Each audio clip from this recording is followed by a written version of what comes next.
Quaraing is a dramatic landscape north of here. Best known features are the prison, a hollow beneath a rocky pyramid which looks like a medieval castle, the needle, a 37 metre pinnacle, and the table, a hidden flat grassy area.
So that's the Quaraing, and we're off to Faerie Glen.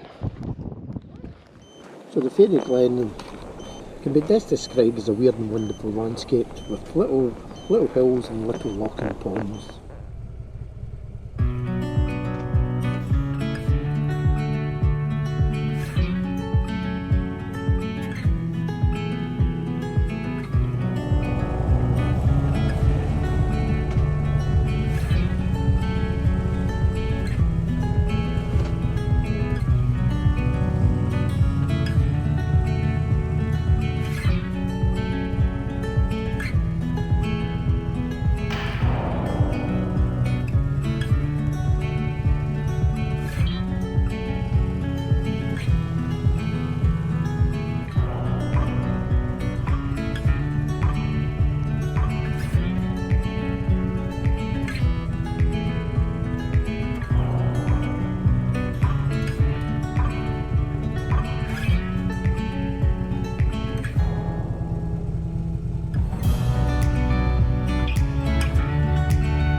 So we're in the middle of what's called the Faerie Glen, which is a lot of little round-topped hills, as you can see.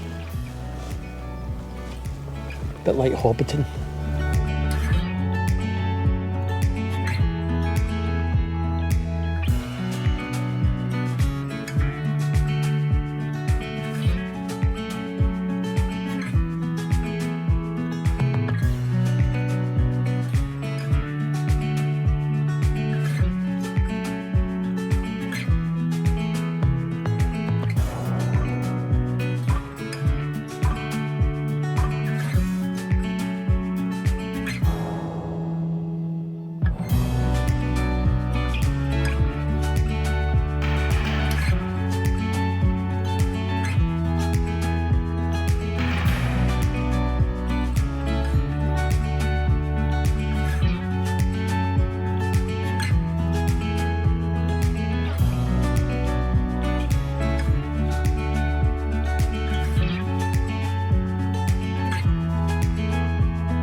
Right, off to see Flora MacDonald's grave in Kilmuir graveyard, our next stop.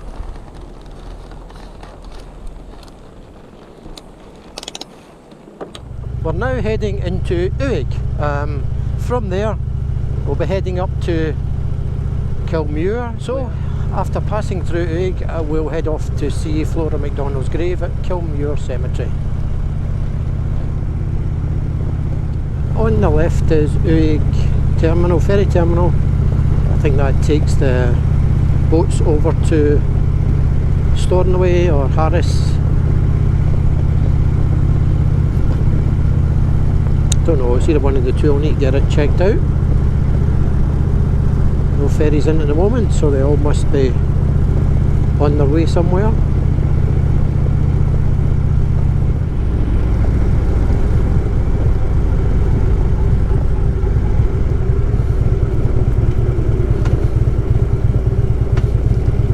I was coming into a place called Kilmuir and I saw a sign which was saying this was an Iron Age farmstead and souterrain. So basically what it's saying is underground galleries appeared in later Iron Age 300 BC to AD 300 amidst settlements along the Atlantic seaboard, Scotland, Ireland, Cornwall and Brittany. So this souterrain was discovered by Philip James in April 2000 when a lintel collapsed. You see it today largely as its builders would have known some 2,000 years ago. In other words, it's dark, damp, low roofed and physically challenging. Torches made available courtesy of White Wave Outdoor Centre. Okay, so let's have a wee look at the souterrain. The opening into the bank before you is blocked by a door of closely woven willow within a stout wooden frame. This stops the chickens, geese, small pigs and other livestock from wandering in. As you crouch to enter and shuffle your way forward, just brushing the low stone lintels, the flame from your small lamp barely pierces the dank gloom within to reveal a passage half full of small barrels and pots filled with butter, cheeses and other foodstuffs wrapped in skins and straw. What you see before you now is exactly what the builders saw. So this was in the days before we had fridges and freezers, obviously, where food was kept underground and cooler conditions. So there we go, that's what a souterrain is. You learn new things every day. We're now at Kilmuir Cemetery in the north of Skye, and I would now like to take you to a couple of graves there.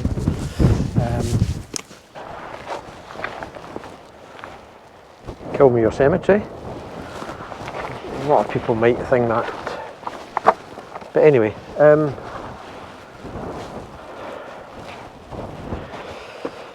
right, we're going to have a look at this. According to tradition, this slab at the rear of the cemetery depicting a mailed figure once marked the grave of an early Scottish king, but was stolen by Angus on one of his forays to be placed in due course over his own grave. He is reputed to have carried it up on his back from the shore. Oh, there you go. Angus was known as Angus of the Wind because of his insistence on going to sea in all weathers. He was reputed to have married a Danish princess and had 7 sons. So, nothing to do with flatulence, purely just in his travels. Anyway, go and have a look at that.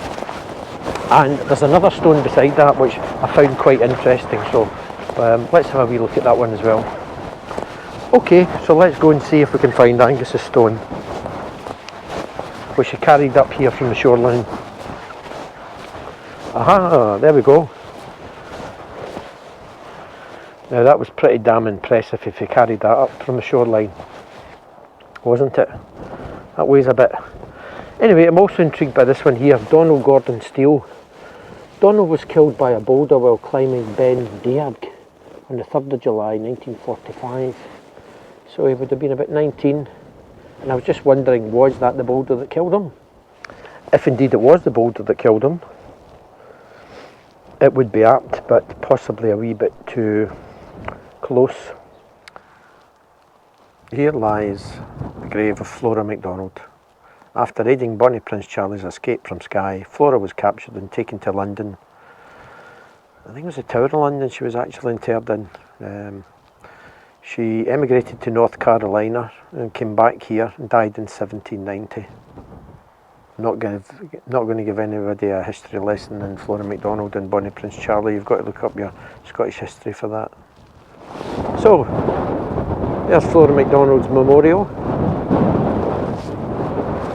Very, very impressive. Also at this graveyard is a memorial stone to Alexander Mcqueen, famous fashion designer who had his ashes scattered here, 1969 to 2010. So that made him 41 when he died. That was very young. So there you go. So there you are, many famous people buried in the cemetery, or their ashes scattered. We all end up in a place somewhere like this, whether it's our ashes or it's our remains. So very peaceful. Anyway, moving on. We'll leave Kilmuir Cemetery and all its peacefulness.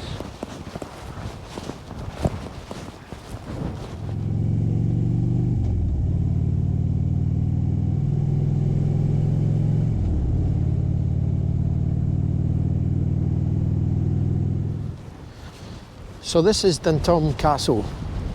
So this is the castle, and what a viewpoint you got from here. If you had the right cannons. But do you have cannons in those days? Just shoot your enemies as they came into the bay. One of those Scottish fairy tale ruins, picturesquely perched on the coastal cliff with a history to match. The marauding MacDonalds made Duntum their chief Skye residence in 1539. It sits in the site of a Norse stronghold with the strong possibility of an Iron Age fort underneath. Okay, so it's structurally unstable for your safety and requested not to proceed beyond the castle boundary fence line. Like the slate castles, Duntullum was once in the MacLeod's hands. The striking ruins of the surviving 15th century structure still contain one vaulted chamber at the south angle. A small tower was added in the 17th century and a later house is in the northwest corner of the enclosure. Like all castles in Skye, it was built on an almost impregnable site with steep 50-foot cliffs down to the sea on three sides. I don't know if you can see how steep that is, but it's pretty well steep. And I can see why bits have fallen into the sea.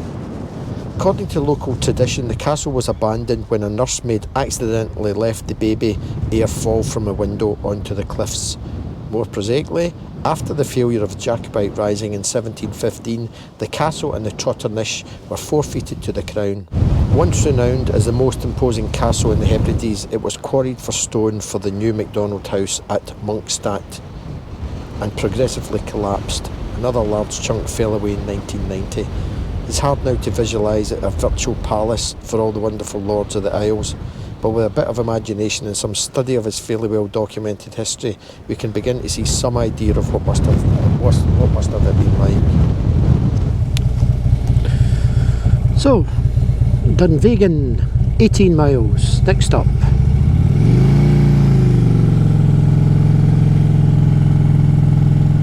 We're heading over to a place called Edinbane Pottery, which was founded by a gentleman called Stuart Whatley, who studied at Glasgow School of Art. He got the bug for pottery when his parents moved to they moved from the Midlands, and Stuart found himself playing with clay. His father was digging drainage ditches. From there he went on to modelling clay, and it became a hobby. Went to Glasgow School of Art, became a subject he wanted to study, and in 1971 he came to Skye here and he opened Edinbane Pottery. Every so often he employs various artists from around the world to have sort of residencies with him in the shop, but him and his wife now run the Edinbane Pottery. So we'll head over there now and we'll see what's for sale in the shop. Okay.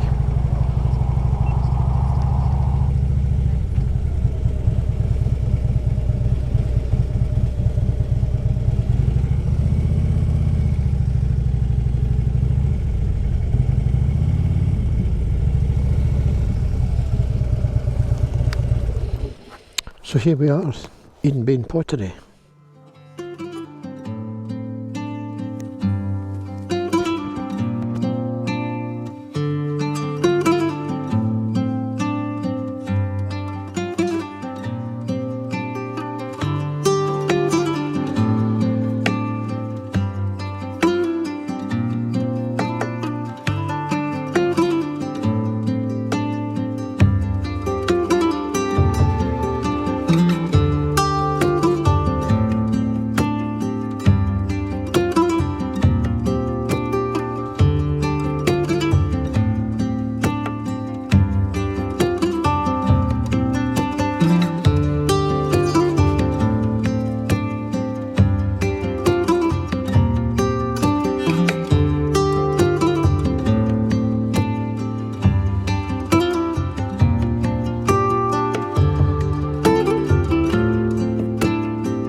I went to university because I was chasing science at the time. Yeah. Realised that was a mistake. Went to art school. Thought I wanted a practical art thing, but the drawing and painting department seemed the best for me. Came out, but then by the end of 4 years of it, how do you make a living? I know. If you can't suck up to gallery owners and all that stuff, which I couldn't at the time. Yeah. My dad and Dad left the island, and we thought we'd set it up together, so we did. Because you do two types of kiln, don't you? Yes, Yeah. well, more than that, but basically Yeah. we wood fire most pots, but we also do salt plated.